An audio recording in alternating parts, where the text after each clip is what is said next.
Free audio post-production by alphonic.com. ये ऊर्जा energy का चैप्टर है। E बराबर mc²। ये समीकरण से सभी लोग अवेयर हैं।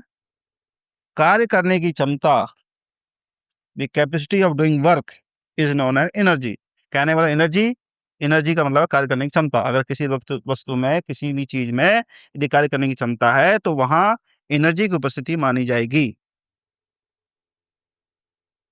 अब एनर्जी जो है, सभी गतिशील वस्तुएं जो होती हैं उसमें एनर्जी होती है, और ऐसी एनर्जी काइनेटिक एनर्जी होती है। दूसरी बात है कि वस्तु अगर कहीं रखी हुई है, उसकी स्थिति के कारण भी उसमें एनर्जी होती है, तो ऐसी एनर्जी पोटेंशियल एनर्जी होती है। अब ऊर्जा के जो परिचित रूप हैं, जिससे हम जानते हैं कौन कौन से रूप हैं, वो जैसे विद्युत है energy, electrical energy, heat energy तापीय, गुरुत्वीय ग्रेविटेशनल एनर्जी, केमिकल एनर्जी होती है, रासायनिक एनर्जी हो गई, और नाभिकीय एनर्जी भी होती है।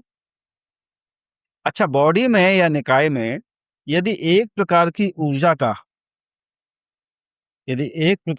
का ह्रास हो, मतलब कम हो, घटे, तो समान मात्रा में दूसरे प्रकार की ऊर्जा बढ़ती है। एक तरफ घटती है तो दूसरी तरफ समान मात्रा की दूसरे प्रकार की ऊर्जा बढ़ती चली जाती है, वृद्धि होती है उसमें। तो इस प्रकार से जो अलग थलग निकाय हैं, मतलब विलगित निकाय को अलग थलग निकाय बोला जाता है ना। तो इस प्रकार की निकाय की कुल ऊर्जा होगी वो सदैव स्थिर रहेगी विलगित निकाय में, और जब स्थिर रहेगी ऊर्जा, इसी को हम ऊर्जा संरक्षण सिद्धांत कहेंगे। यही ऊर्जा संरक्षण का सिद्धांत है।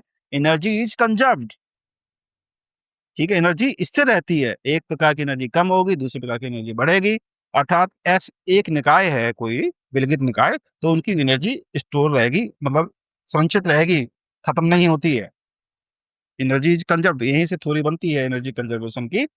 अब दूसरी बात है यहाँ पे कि नाभिकीय क्रियाओं में जो न्यूक्लियर रिएक्शंस होती हैं, उसमें द्रव्यमान ऊर्जा संरक्षण चलता है, मतलब मास एनर्जी कंजर्वेशन चलता है। मास का भी इसमें नाम है। तो मास का नाम क्यों आ जाता है इसमें, क्यों जुड़ जाता है ऊर्जा के साथ? उसलिए जुड़ता है कि नाभिकीय जो ऊर्जा होती है वो किसी अन्य ऊर्जा के रूपांतरण से प्राप्त नहीं होती है। यहाँ पर जैसे बाकी जो है मैकेनिकल एनर्जी से इलेक्ट्रिकल एनर्जी में कन्वर्ट हो जाती है, या अन्य एनर्जी में कन्वर्ट हो जाती है। एक ऊर्जा कम होती है, दूसरी ऊर्जा में कन्वर्ट हो जाती है। इस प्रकार से न्यूक्लियर एनर्जी में ये कन्वर्जन नहीं चलता। न्यूक्लियर एनर्जी में न्यूक्लियर लेवल पर क्या होता है, जो मास होता है वो